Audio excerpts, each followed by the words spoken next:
This is a story with many facets. Varied, twisting side channels lead to the central core and current. Often it is considered a city story. But this is a misconception, for parts of it frequently reach into small towns and villages. This is a story of a problem that knows no boundaries. It spreads beyond city limits and county lines. It crosses state borders without discrimination. And parts of it stretch past the boundaries of our own nation into the vast, intangible areas of other countries. Thus, part of the story is here. And sometimes seemingly disconnected, apparently having no relation to other parts of the story, another facet may show itself here. And another side may be here. And still another part here.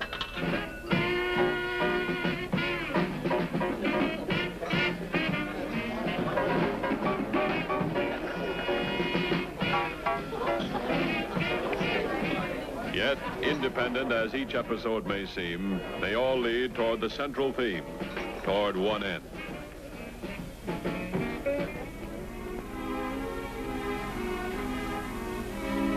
Hooked. A monkey on her back. Hophead. Junkie. Hype. There's no shortage of words in the jargon to identify her. They all add up to the same thing. And she knows better than anyone what they really mean. The end of the world. A fix, a few grams of narcotics is the sole object and purpose in life. But this end must have a beginning, a place in time back through the years, where the stage is set. Beyond this point, the drives and emotions that will lead toward the end are molded. But in the beginning, God created man in his own image, strong and sound in mind and body. And the body begins to grow. And the mind takes form and learns. But sometimes there are defects in the pattern of learning. Errors, misunderstandings, and many times negligence. Young minds and emotions are held firm by love and a picture of security. They cannot understand the complexities of life. It is the duty of the adult to introduce these complexities with a careful teaching hand. They must always remember that reason is the gift of adulthood, which youth has not yet learned. Youth feels life just as they see it, and they react to those feelings. Thus, a problem takes root, and a beginning is established.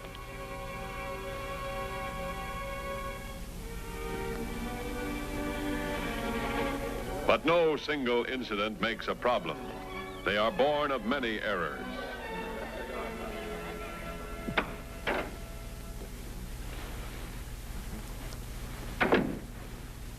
Mother! Mom!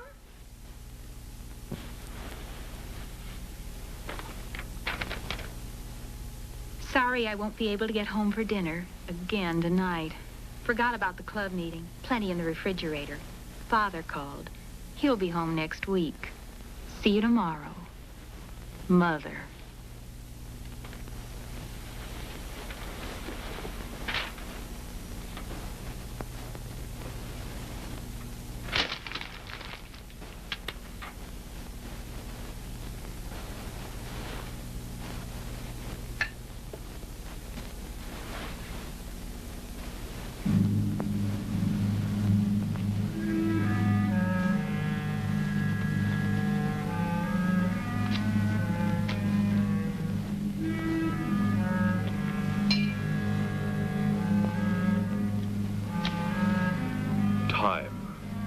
Hours of loneliness. And these hours unfold into days, weeks, months, years, in which the young mind probes and experiments with life. Youth is hungry and eager to grow into the cherished dream of adulthood. But left to itself, that growth is unchanneled. The adult tools are available, but without the guiding hand to teach their proper use. To the young person, the mere use of these tools symbolizes the arrival into the grown-up world, a dream world where dependency is ended and loneliness can be conquered. And youth finds it can make its own decisions despite inexperience and hide any lack of security. And adding appeal to the situation, the unsupervised adolescent playing the make-believe role of adult easily finds companions to join in the game and perhaps introduce new rules.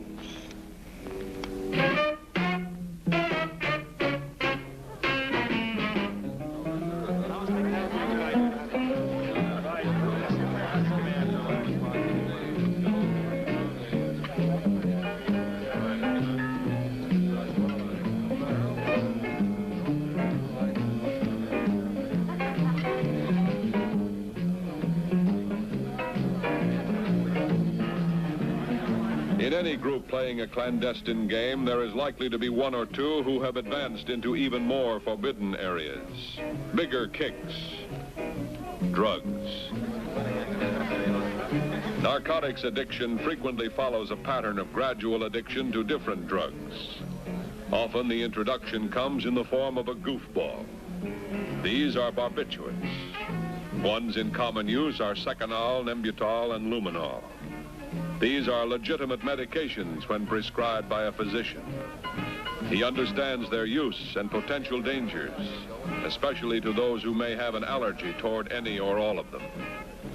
Here, an untrained youth dispenses them to persons about whom he knows nothing. Barbiturates are sedatives and hypnotics with depressant effects. To help offset the sedative effect, barbiturates are sometimes taken in conjunction with amphetamine, such as benzodrine and dexedrine. These are opposites, and the body fights to remain normal. Instinct or a natural fear of drugs may inhibit the user in making the initial experiment. But those adept in the use of drugs understand this fear and make a concentrated effort to break it down. They may comfort or deride the novice. But whatever the method, the purpose and desire is to bring another member into the illicit fold.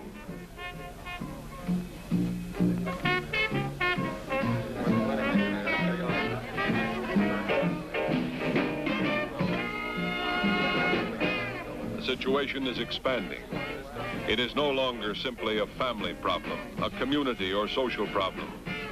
Although it is all of these things, it is now also an enforcement problem. Not only for specially trained agents, but for every field officer. Narcotics are associated with a wide variety of crimes: robbery, homicide, burglary, vice, and morals. The annals report that over 75% of all crimes today are in some way motivated by drug use.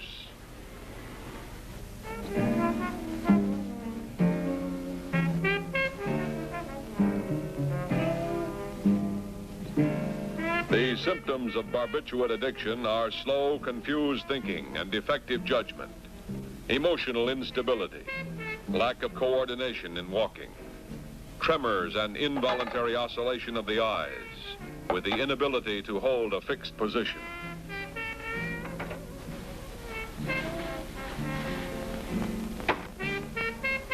What's going on here? The question that must be answered is why this situation arose. Yet, like too many parents and other adults, the attack is on the symptoms, not the cause. Primary attention is on the condition of the house, the material loss, the opinions of neighbors. The tirade storms on without sympathy or understanding, thrusting cruel barbs into already opened wounds. But this time, the barbs have been dulled. The pain is eased.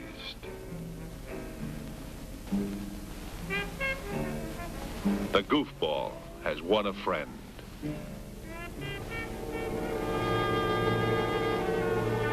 She has found a crutch to see her through her difficulties instead of facing up to them and coping with them. The goofball worked. and in time she may be ready to try something different, something better.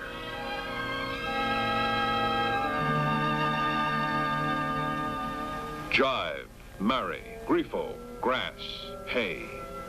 Technically, it's cannabis sativa, the common name, marijuana.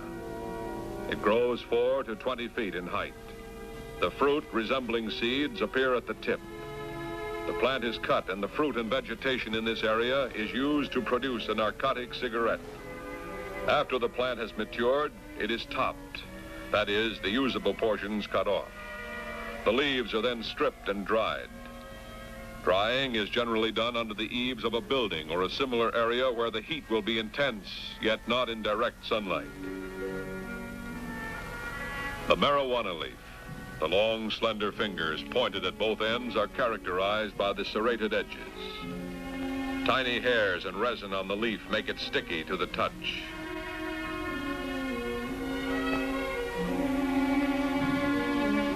On the underside, a central vein runs up the middle of the leaf. Smaller hair-like veins extend out from this central vein to the serrated edges. The sticky resin is gelatinous in nature and is the cannabin, which is the narcotic of the plant. The leaves always have an odd number of finger-like blades, numbering from 5 to 13, appearing on each mature leaf. The flowering tops shown here above the leaves have their own distinguishing features. The tops appear in a cluster formation enveloping the fruit or seeds. These tops are the portion of the plant most desired by those in the illegal traffic.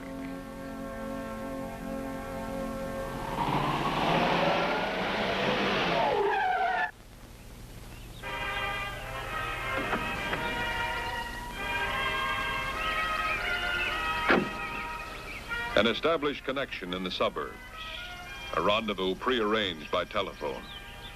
A narcotics user is often very wary and suspicious.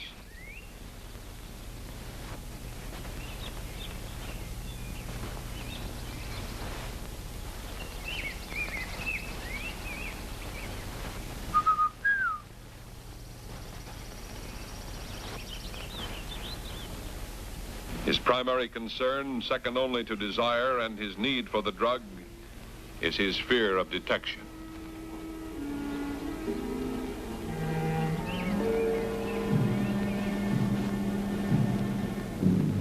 Marijuana has various stages of preparation.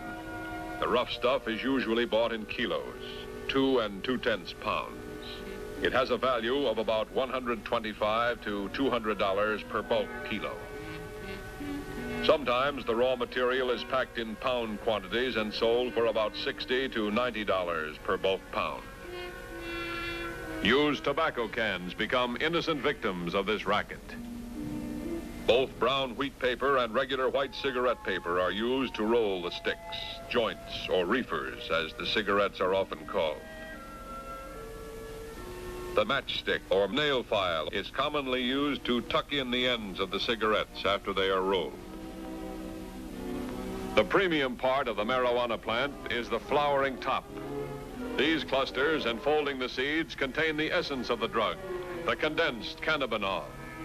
The tops packed in a tobacco can have a wholesale value of about $15. They will finally produce 60 to 75 cigarettes, which sell at about $1 each. When the marijuana has been topped and dried, it is ready for the final preparation, manicuring.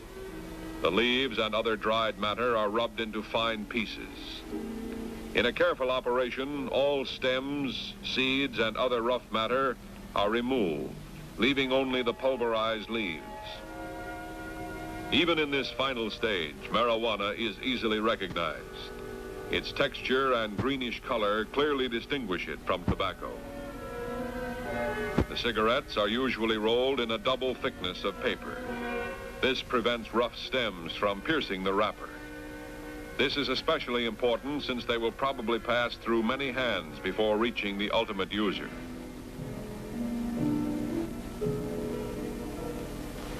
The ends of the cigarette are tucked in to prevent the loose, dry contents from spilling out. The finished product, the reefer, easily distinguished from an ordinary cigarette.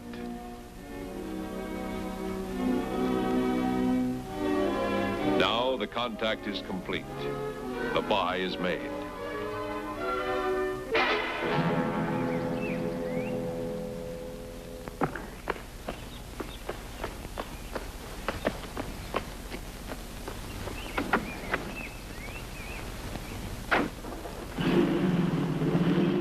A major crime is mushrooming on an officer's beat.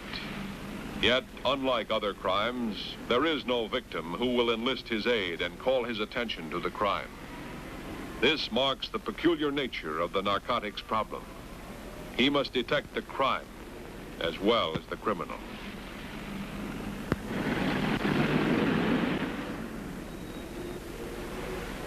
At all hours of the day and night, the problem expands behind the wall of silence.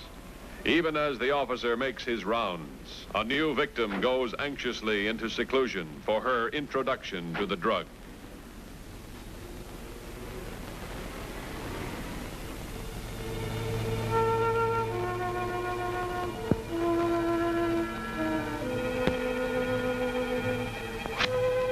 Unlike a tobacco cigarette, marijuana does not have burning agents. Therefore, constant smoking is required to keep it. For effect, the lungs are first filled with the smoke. Then a final mouthful is taken and inhaled with air. Some smoke is swallowed. It is held in for as long as possible to get the maximum effect. Sometimes the cigarette is held slightly away from the mouth, and with deep inhalations, smoke and air are sucked in at the same time. Whatever the method, the novice must be taught. The effects are unpredictable, appearing generally similar to overindulgence in alcohol. But the subject may become dangerous, and inflicting wounds may even seem comical to him. Inhibitions are relieved, and the user is extremely susceptible to suggestions. Delirium, increased imagination, hallucinations often follow. The eyes dilate.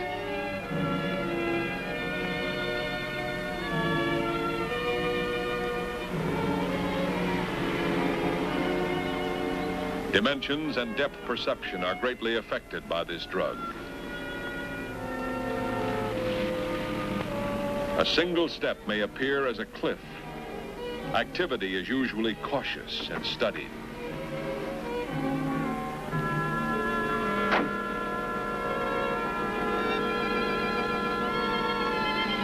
Time perception is impaired by marijuana. Time seems to fly, and fast action seems slow for the addict.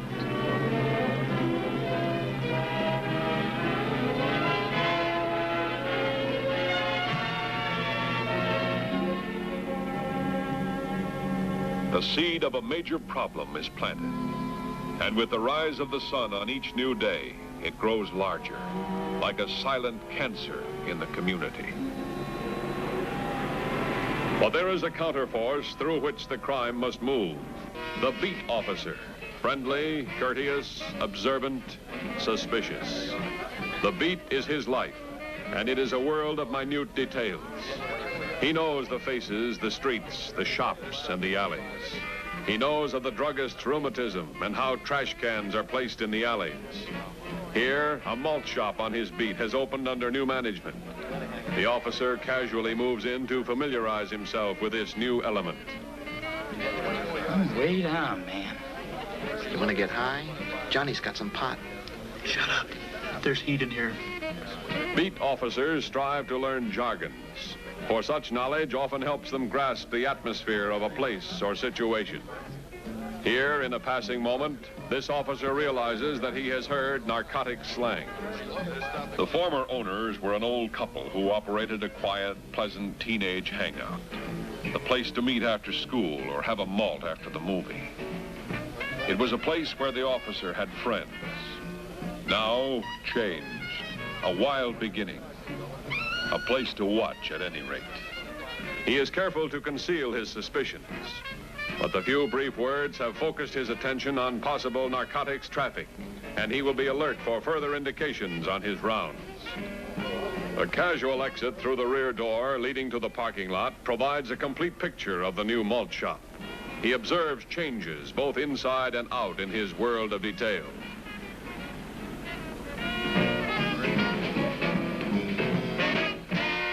The pusher on his rounds casually awaits the customer's signal to make contact.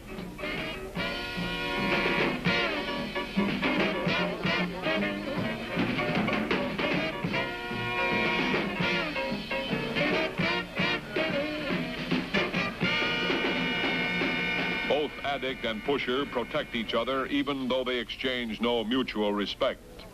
Each depends upon the other, and so they cooperate. The buy is set, and the pusher must get to his supply casually without any obvious act. In this case, he moves away simply to remove the sticks from his cigarette pack. Even the most casual observation is feared. Anyone could blow the whistle, so play it cool. That is the basic idea behind all transactions.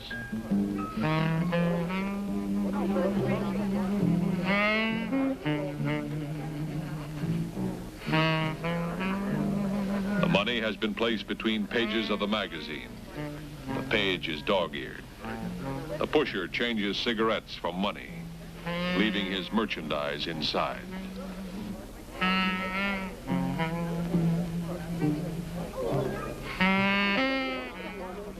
The connection has been made. They've scored. The users, the heads, the tea-blowers hurry off to use their buy.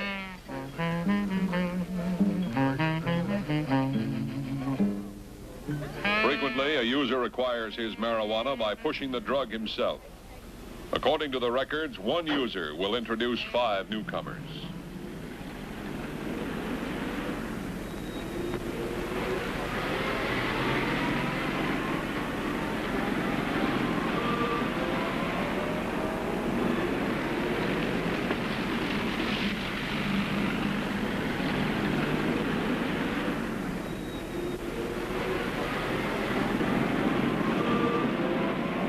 Users now go to a place where the tea can be smoked with relative safety. The spot has already been chosen, one used before with success. A dead-end alley, safe from the danger of observation even from casual passers-by.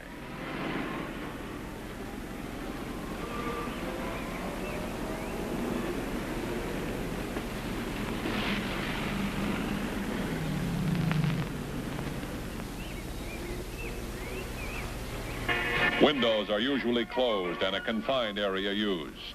This both prevents the distinctive odor from drifting out and preserves the precious smoke for its maximum effect. One reefer at a time is usually consumed by a group, and a non-user could become contact high from smoke. The car and the occupants were observed at the malt shop. The officer is quietly alert to their activity.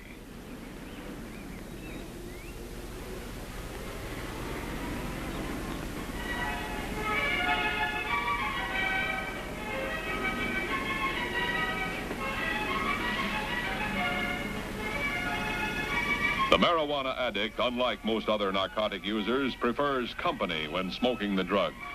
Thus, tea parties and getting high together is a common event for them. Nothing unusual, a car parked in an alleyway, a driver and 2 passengers. But to the officer, whose suspicions are already aroused, there is something unusual. On a warm, sunny afternoon, all the windows are rolled tight shut. One distinctive mark of a marijuana party.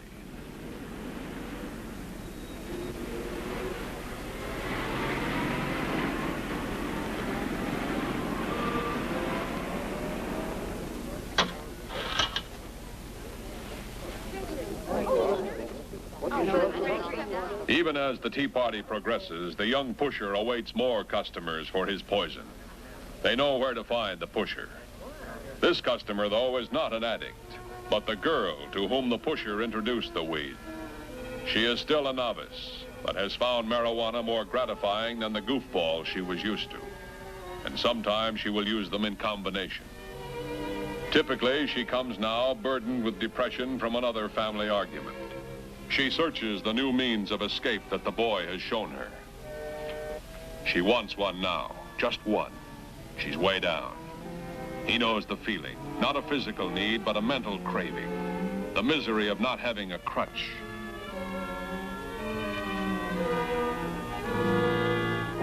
The novice must be schooled in the finer points. Care must be taken in choosing the place where marijuana is smoked. Not only is the method of smoking peculiar to the drug, but the odor is unmistakable, similar to burning alfalfa. At night, it is distinguished, too, by the fact that it burns much brighter than an ordinary cigarette.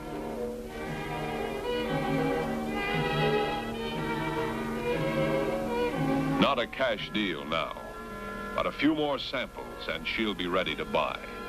A regular...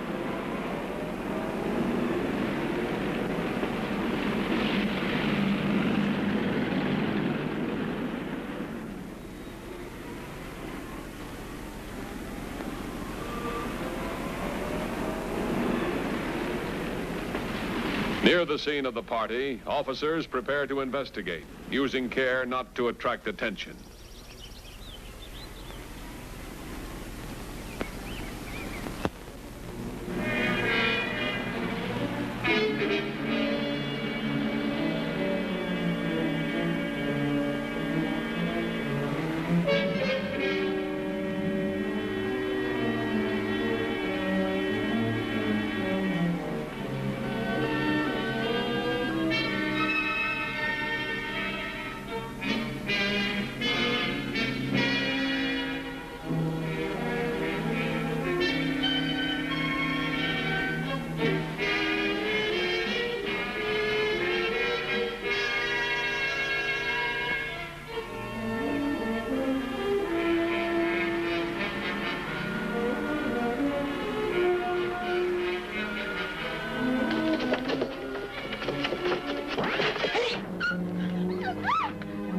Avenues of escape are cut off. Special procedure is used in a narcotics arrest. Hands are the primary concern.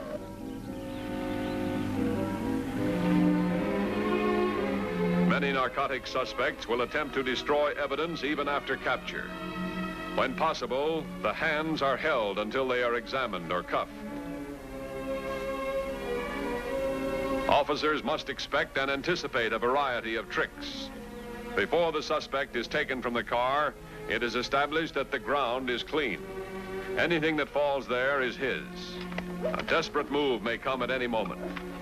A known strategy of the narco suspect is to carry drugs in a pocket with the bottom cut out. When he stands, the evidence falls to the ground, where he disclaims it. The narcotics prisoner is handcuffed with hands behind and palms out. This hinders any attempt to get at evidence hidden on his person. And in the case of the heroin addict, it prevents him from scratching or burning needle marks or scars. Once cuffed, the boy is searched for weapons and drugs. Evidence is established before the suspect as it is found. Before the second boy is removed from the car, the driver is restrained by putting him in a temporary window pillory position to avoid escape. In making any arrest, officers know that even a momentary slip can bring sudden death. This danger becomes enormous in the case of a narcotics arrest, since the suspect may be under the influence of a drug and lack normal human reason and inhibition. Officers dare not make a careless move. The thorough search for evidence continues. For the teenagers, the arrest is terrifying. Yet, paradoxically, arrest may be their one hope, the thing that could deter their fall into the inescapable dungeons of addiction. For though goofballs and marijuana are dangerous in their own right, their menace is increased by the fact that they are often the introduction to drug use, and they lead like stepping stones toward the use of more treacherous drugs. This roach, this butt, hidden in a match pack, is a symbol of the endless cost of drugs. Special procedure is used with a woman suspect. She is given a strong warning that she will be searched in jail by a matron or physician, and until the search is made, she will be held under constant surveillance. When her position is clear, a woman will frequently surrender the drugs rather than let them be found by search. Officers know that narcotics are often secreted in body cavities, especially by female offenders. The young girl considers her escape as luck, for she flees back into a society where even at this moment, more vicious traps are being laid within the seemingly innocent confines of the malt shop itself. Heroin. The power and danger of addiction to this drug are so great that its importation and manufacture in the United States has been outlawed, even for medical use, since 1925. Today, it is smuggled into this country by organizations usually having international ties. Such groups sell the heroin in quantities of a pound or a kilo to large-scale pushers, such as this one operating within the suburban community.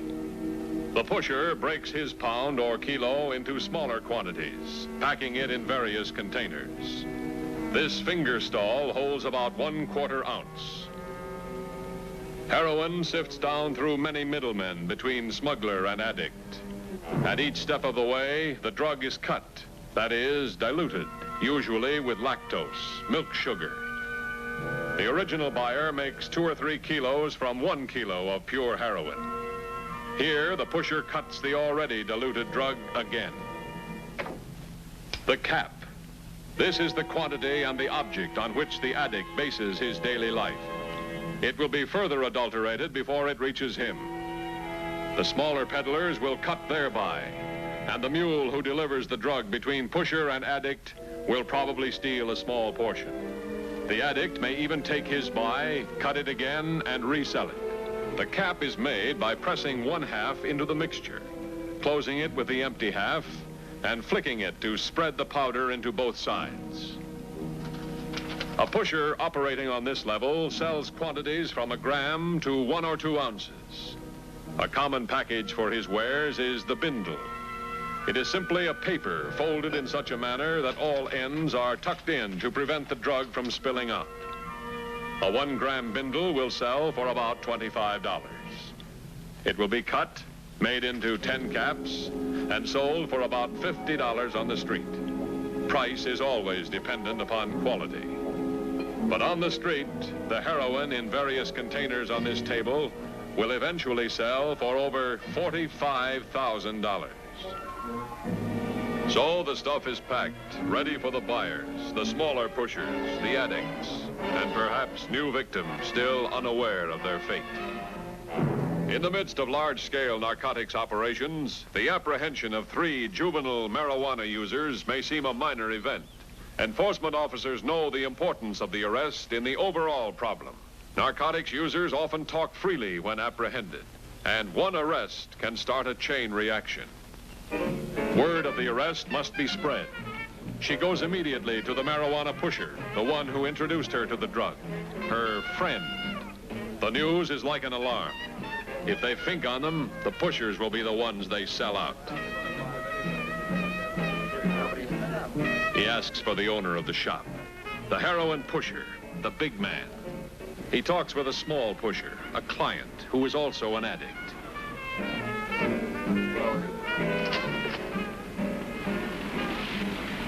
They just busted a tea party in the alley. The pusher wants news of the arrest. The immediate suspicion. Maybe somebody informed, ratted on them. The boy vouches for the newcomer in the group, the girl. They accept her. The pusher advises the boy to hide any stuff he is holding. And in a typical move, he convinces the novice that she will not be suspect. Actually, he places her in jeopardy to clear himself. The pusher's final word, hide and wait. And so they flee. But they leave the young girl, a marijuana user, a novice, holding the evidence of a serious felony. The addict, shrewd, cunning, sees his chance. He offers her a place to hide. In her fear that borders on panic, she grasps at the offer of protection. Plan takes form. Narcotic operators are extremely cautious and wary. This pusher formerly owned a pool hall, but such enterprises were gaining too much attention from narcotics enforcement officers, and he moved his operation to a teenage malt shop. He sells only to small pushers and out the back door. Now, with the arrest of the 3 juveniles, he knows the chances are great that at least one will talk. But he is familiar with the rules of evidence. and he takes quick steps to make himself and his establishment clean.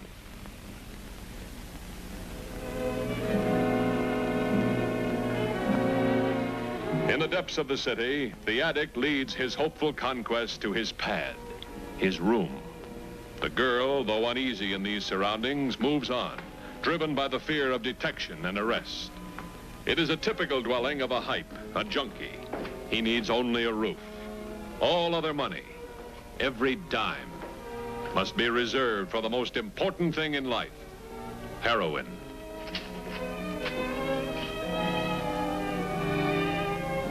Behavior approaching paranoia is characteristic of the addict.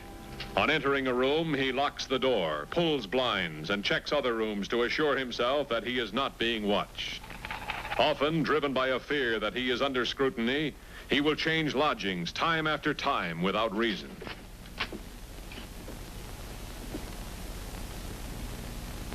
Assured of safety, he suggests that they blast a stick or two. This is the first step in his cautious plan. His real goal is to introduce her to heroin. This is typical. Get a few young girls hooked and dependent upon him for their daily ration of stuff. In return, they work for him, usually as prostitutes. The arrangement is then mutual. They get their heroin, and he has an income. The hype is long past receiving any real effects from marijuana. His body has been conditioned to the most powerful drug of all. But for the moment, it suits his purpose to play the game and feign friendship.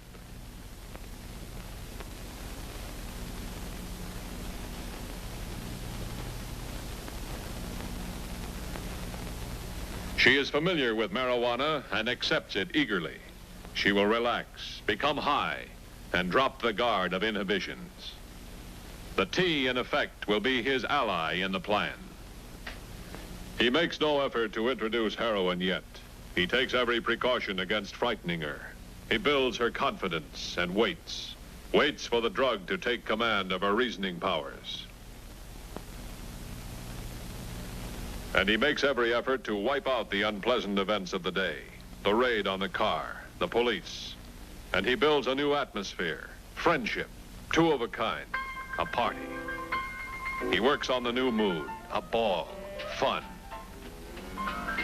But with all drugs, fun, enjoyment is an invention of the mind, simulated in the dream world of escape. But outside the shabby room in the stark world of reality, swift action is the key. The young pusher, frightened and suspicious, prepares to flee. He takes a stash of tea previously hidden in the bumper of his car.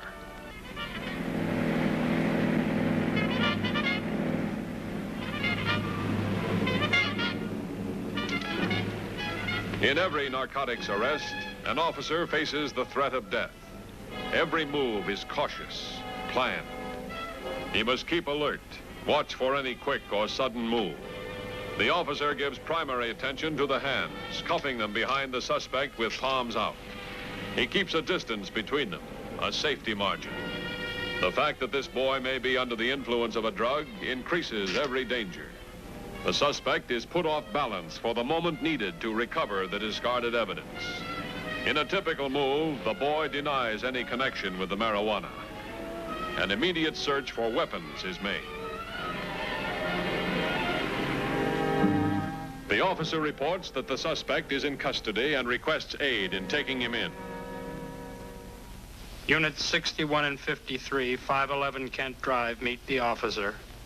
The search will be thorough, and the suspect will be kept under close scrutiny until he and his clothing are given a detailed shakedown in jail. But even as officers strike deep into the heart of the problem, it continues to grow and spread beneath the surface. A new victim is being lured into the trap of addiction. High as a kite. The marijuana has done its job well. She can be led now, ready to go along. Casually, he introduces the idea of something stronger, real kicks. He is careful to imply that it's only for himself. She is beyond the protection of normal fear.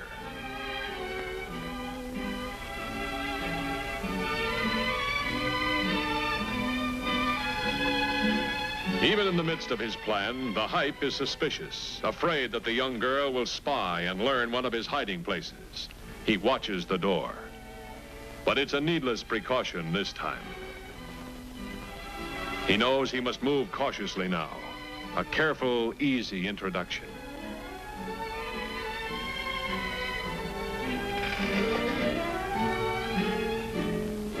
First, he plays on her curiosity. Then, step by step, he will lead her into participation. Throughout, he depends upon the tea to help him keep the air of fun, a game.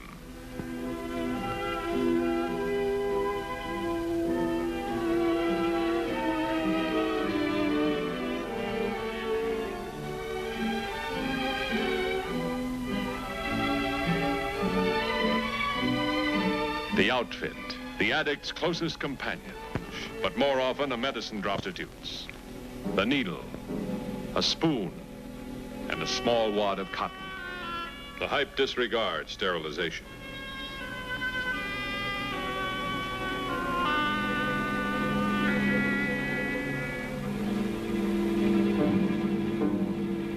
Three caps. He chooses two for his own pop, saving one in the hope that his plan succeeds.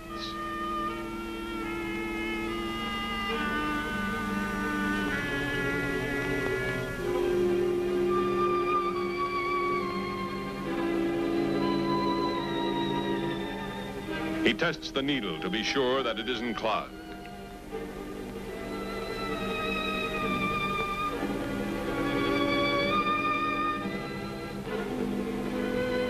To prepare the solution, he first empties the contents of the caps into the spoon.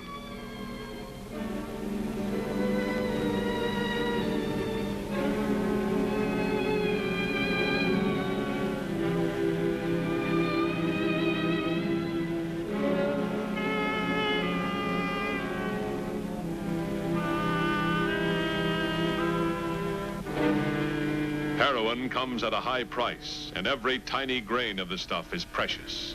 Anything spilled must be retrieved.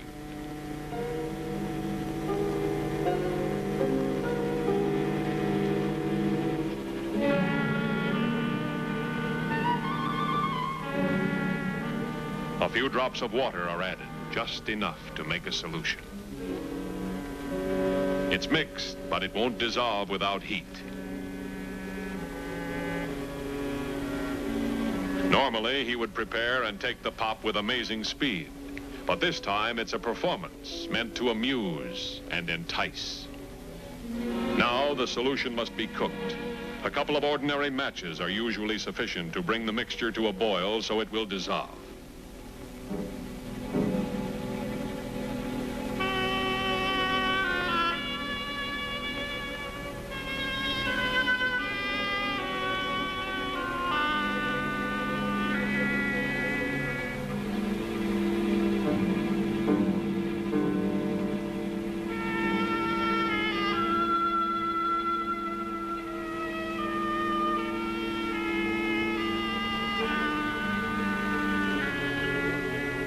Again, the solution is stirred.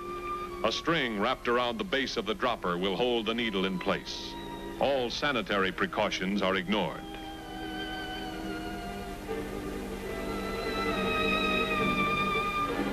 The small wad of cotton is placed in the solution to serve as a filter. The stuff is drawn into the dropper through the cotton. The cottons, used several times, are saved, and the hype will boil them for what small quantity of drug they contain when he is caught short and in need of a fix. The pop is ready, and the needle is put in place.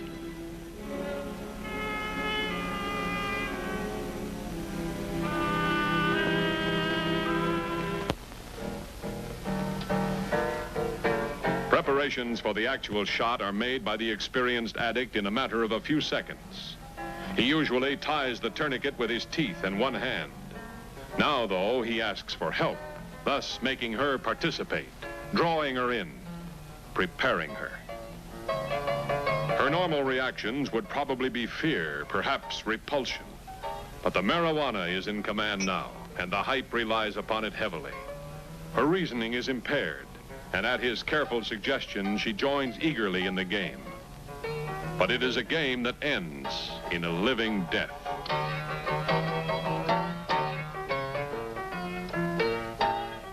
The needle has pierced the vein, and he directs her to loosen the tourniquet to allow the blood to flow.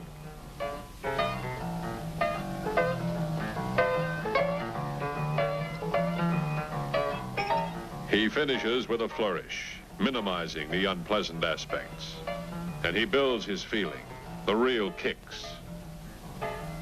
But nobody wants to get high by themselves. Why doesn't she fly with him? He could fix her a little pop. And new roots take form in the secret problem.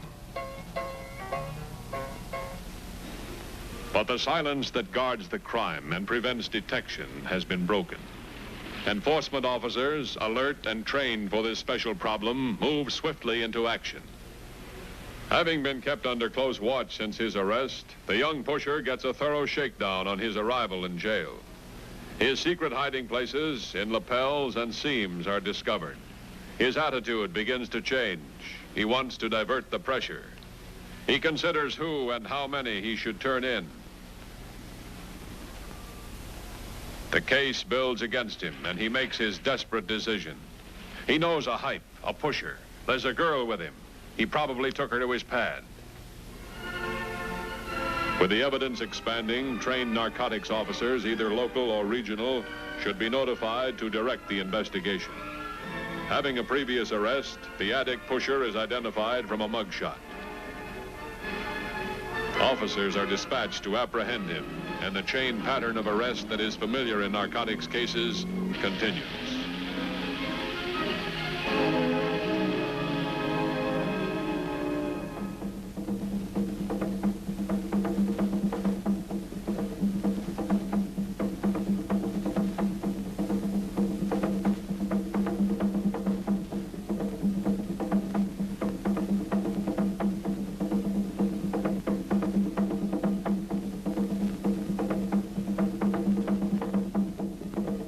This is the crucial moment in the hype's plan. He must be persuasive, yet not forceful enough to frighten her. She is wary, has a natural fear of the needle, has heard of those who get hooked.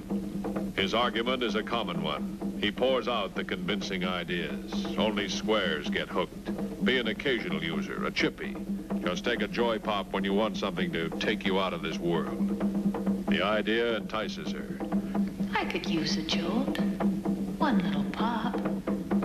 One little pop can't hurt anything. Curiosity, participation, and now use. The careful, gradual introduction nears a payoff.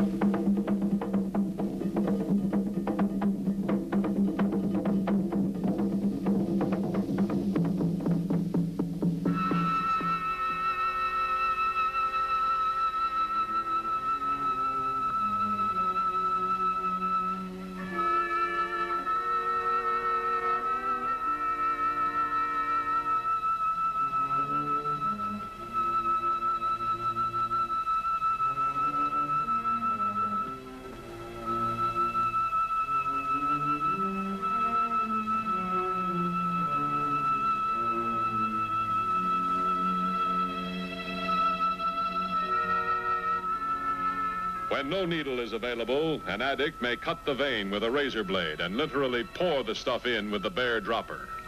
Here, the blood indicates that the spike has hit the mark, the vein.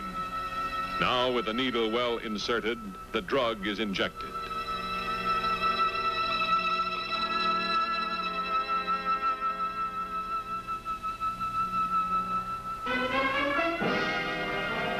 The main line.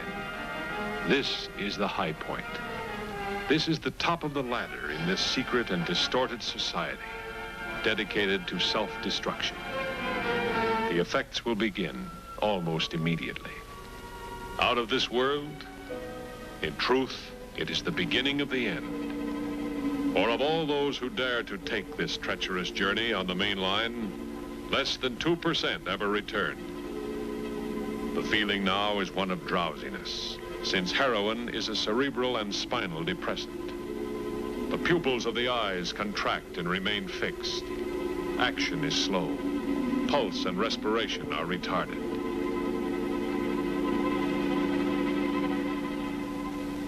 A new convert has made the move and taken the first step that leads to addiction and a new life. A life of slavery, where the drug is the master. Another addict, the convert of a former day, is in need of a fix. She gives the knock commonly used by hypes and pushers. The junkie opens to no one until he is prepared. The evidence is quickly rolled into the cloth and placed on the girl's lap. If it should be a raid, the stuff would be in her possession, not his. Even though she is one of his girls, she is not welcome at this moment. Her appearance could smash the plan that has gone so well until now. But she is in the first stage of withdrawal, and a fix is imperative. He must take the chance. In his favor, his new conquest is beyond rational thought and reason. He explains that she is a novice, has just taken her first pop. The older girl plays along. Another girl in the group will mean more money and less work for the individual. Withdrawal begins with a general feeling of an approaching cold, running nose and watering eyes. The cold seems to grow worse as the body, accustomed to the depressant effects of the drug, returns toward normality. The eyes are up, dilated. Light becomes painful, and the smallest noise unbearable as the nerves and senses are laid bare. The mere cold advances to the flu. The addict soon comes to learn that when the symptoms appear, a fix is the one hope, for within a few hours, the body will be helpless. Nausea, violent coughing, and retching join the pattern. But now, even in the midst of misery, a smile to the novice. A smile wrought from a memory in the vague past. For each victim of this slavery knew freedom once. Engaged. A happiness I couldn't accept. How many times in these years have I wondered why I rejected all that? To taste life, excitement, kicks. And then the night I got high, a pattern was cut. And now, never to go back. Never to return.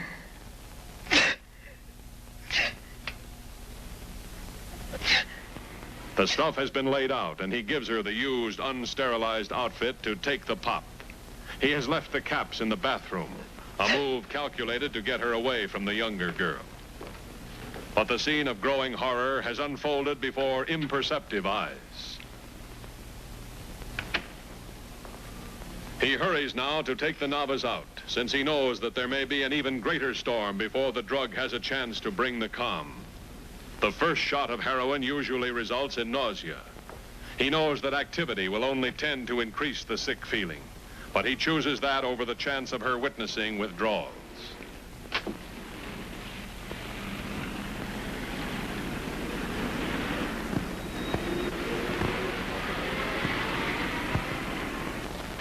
The addict in the midst of withdrawal from the drug is in a race with time. Each minute is another step toward helplessness. In the enforcement crackdown, fate has changed the pattern.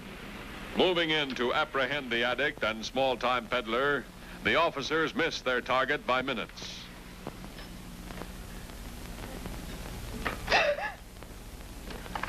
Aware that the room is occupied, they prepare the surprise essential to narcotics arrests. They go for the hands. Pipes frequently try to swallow evidence and will get it to the mouth almost as a reflex action.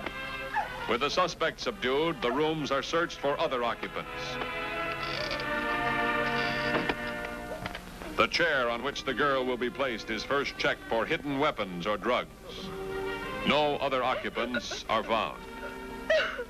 Now, while the suspect is held under surveillance, a thorough shakedown of the apartment must be conducted to uncover any secreted evidence. This type of search is a specialized task, demanding attention to minute details. Cigarette burns, though not considered evidence, are typical signs of a junkie's bed and clothes. The pillows, mattress, and blankets are checked, especially along seams and hems for caps or bindles stuffed inside.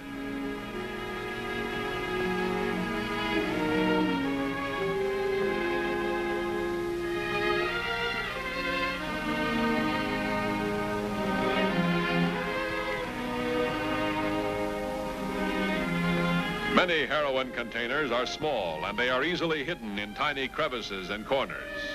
But every size package has its typical hiding place. Here, a spare outfit is pinned to the outside of a window blind. Officers are schooled to meet the ingenuity of the narcotics criminal. Before opening the window, this officer checks along the inside edge. An almost invisible thread is jammed under the closed window. It is certain to hold a prize on the other end. If the window had been opened without first grasping the thread, the evidence would have fallen to the ground, making it of little value in court.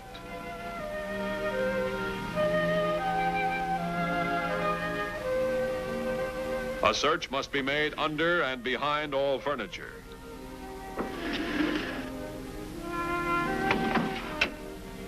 Milk sugar used to cut the heroin, a usual discovery. Every towel and piece of clothing must be unfolded, and all pockets, cuffs, and hems are searched. Two factors guide the offender in placing his stash of narcotics. It must be well concealed, yet it must be accessible. Unless he happens to be holding an unusually large amount, he will hide his stuff so that he can get at it in a matter of seconds.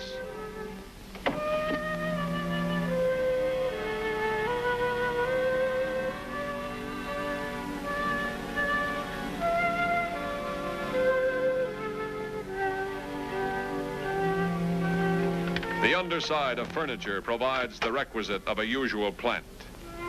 But such places often yield something other than drugs. Weapons are a common find in a narcotics shakedown.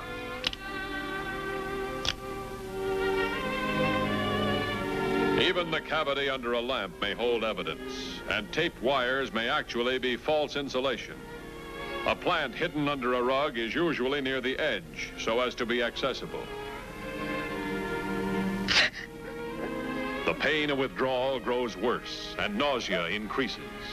The addict begs for relief, but the officers are powerless to help. They pity her and sympathize, but the torture is inevitable. These exacting duties in a narcotics arrest are essential, but the officers face this situation under extreme emotional pressure. For the human suffering that is a product of this crime cannot be blocked out or ignored. Their normally demanding task becomes extremely difficult and complex under these circumstances.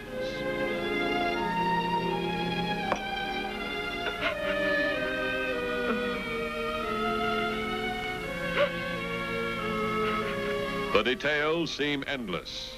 A stained, burned spoon, though not conclusive by itself, is valuable evidence when seized in conjunction with narcotics.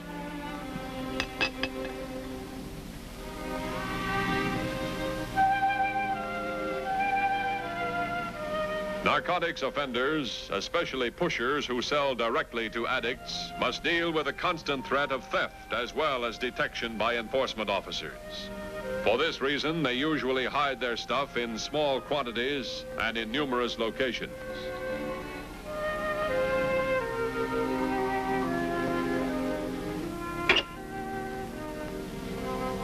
Whenever possible, officers look as well as feel into every crevice and cavity available to the offender.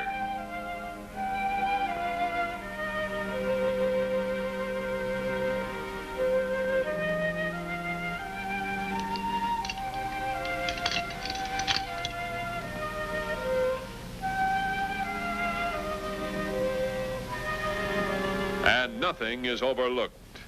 A check is made for lumps or irregularities under the paper itself, as well as inside the roll. Toilets provide numerous hiding places for almost any size package. It is a great risk to submerge a narcotic in liquid, since moisture would dissolve the drug. But it is a risk frequently taken by those in the illegal traffic. This demands a careful inspection of the toilet tank. And there is an axiom: check the underside of everything. In here, Dick. All evidence must be established before the suspect, and her reactions and remarks noted. In some cases, such as this, where the offender is suffering the tortures of withdrawal, the task of establishing evidence is exceptionally difficult and may even seem callous. But it is an essential step in prosecution of the case, and failure to perform this duty would weaken the officer's position in court.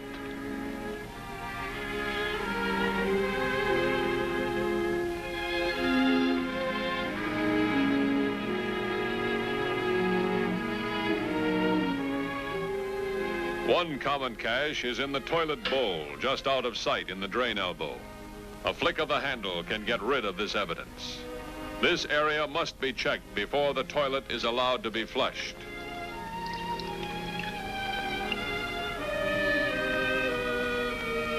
The fact that a door will close does not mean that it is clean. A bindle taped to the door top won't hinder its operation. When the first officer completes his shakedown, he takes the duty of guarding the suspect, and his partner makes a complete search of the rooms. This method of double checking is routine in all shakedown procedures. Even though the first officer uncovered substantial evidence, his partner may still search some area that was overlooked.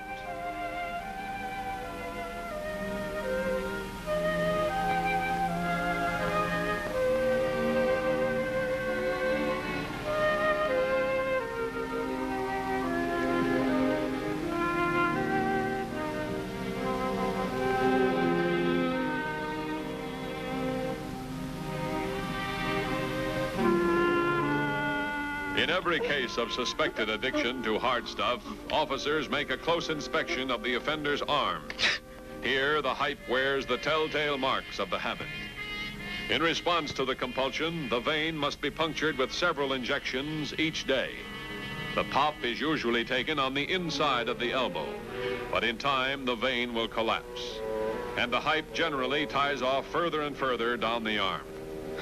As the entire vein becomes impossible to tap, the other arm is used. Then the search for other veins begins. Scar tissue forms on the veins after continued use.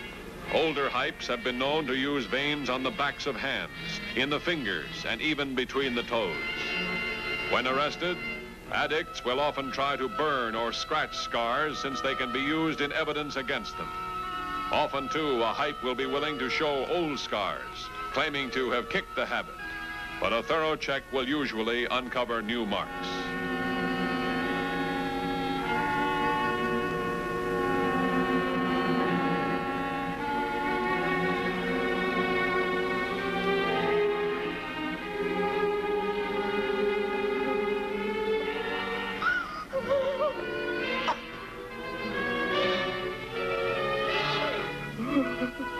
The secret knock.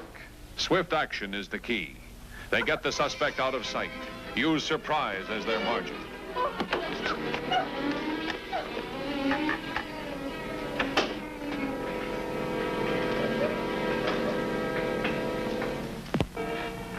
Nothing in her hands, so the purse is searched.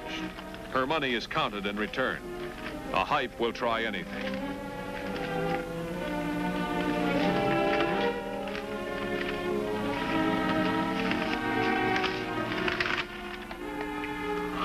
Yawning joins the pattern of nausea and retching. Vicious pains begin to grow in the spine and quickly spread into the limbs.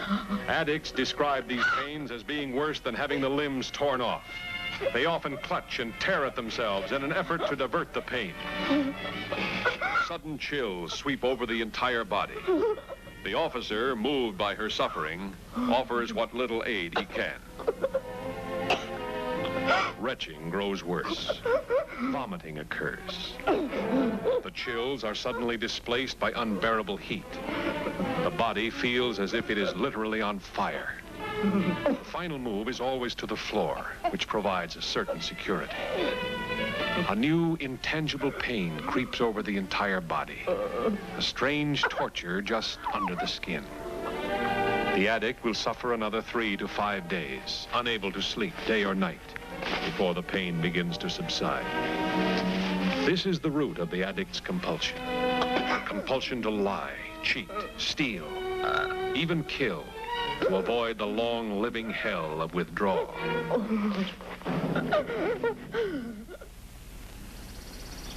Throughout the day, officers are dispatched by the trained agent to make arrests, with each one leading to another.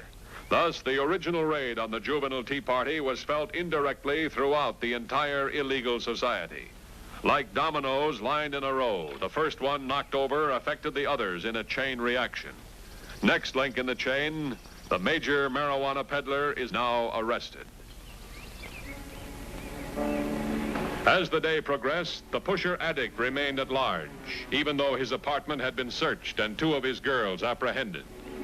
Teams of officers are dispatched to stake out both inside and outside the suspect's pad. The size of the plant uncovered in the apartment made it reasonably certain that he would return no later than the time of his next fix. But the hours of the stakeout drag on, and with them arises the possibility that the suspect has been tipped off, perhaps by other tenants in the building.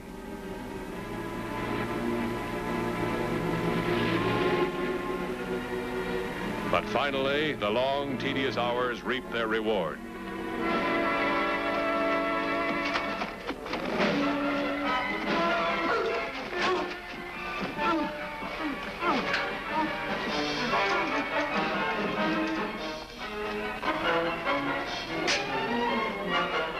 Even after the hype is cuffed, the officers stay alert for trouble. Arrest to the addict means an end to the drug, and time is short before he will need a fix. The ominous sniffing and watering eyes will soon begin. Hypes have been known to throw themselves in front of passing cars or trucks rather than face the tortures of withdrawal. Once in jail, the hype conforms with other offenders taken in the case and supplies investigators with information leading toward still another arrest. The hype's connection, the major heroin pusher. The hype is certain that the pusher seldom keeps the stuff actually inside the malt shop that he operates. But their transactions were always such that he could get to his plant in a matter of minutes. In order to make the arrest, the drug must be found in the possession of the pusher. There will be no needle marks, outfits, or other evidence to support action in this case. Investigators know that the plant is somewhere nearby, and officers are dispatched to search the surrounding area late at night.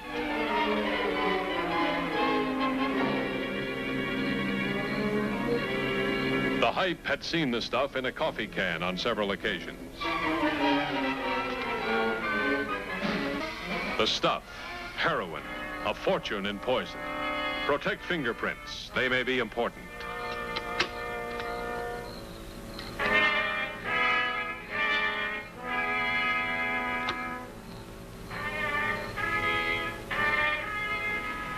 Now the stakeout, the long wait. Maybe an hour, maybe days. And with the light of morning, the stakeout pays off.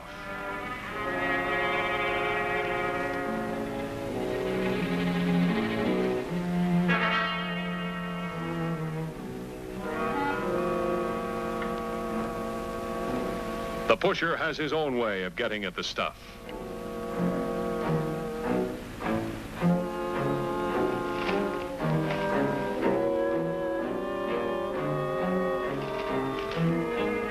There is no case until the suspect has possession of the evidence. The narco offender is a dangerous felon, and he may kill to effect an escape.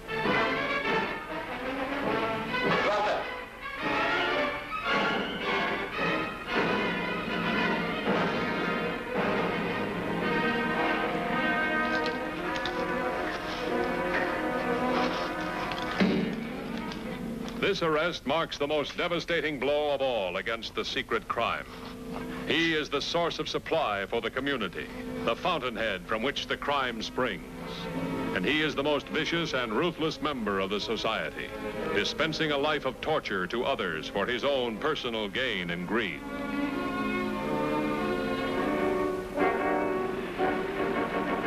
But the seeds of this crime blow in the silent wind and take new root without warning. Those who escape detection drift on, carrying the problem with them, spreading it to others.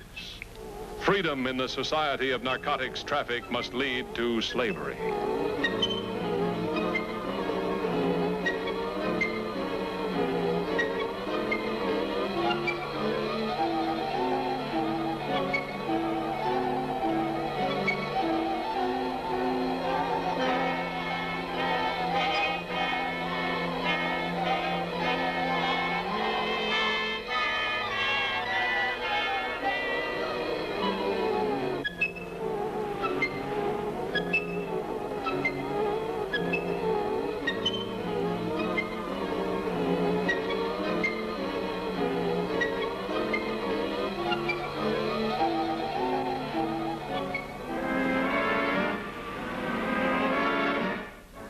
All the industry of living is devoted to one end, a shot, a fix, a pop.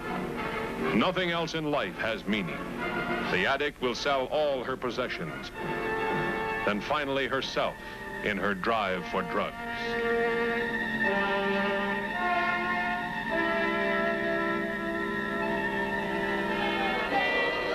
She will resort to any ends, and even murder becomes preferable to the constant overhanging threat of withdrawal. But detection must come in time, and a young girl who sought escape from the burden of normal living becomes an entry on a police blotter. She is an entry past help. She's hooked, a junkie, hype. There is no future. Soon the cold symptoms will commence, the growing pains and tortures of long sleepless days and nights. And the hype knows better than anyone that this is the last of hope. This is the end of the world.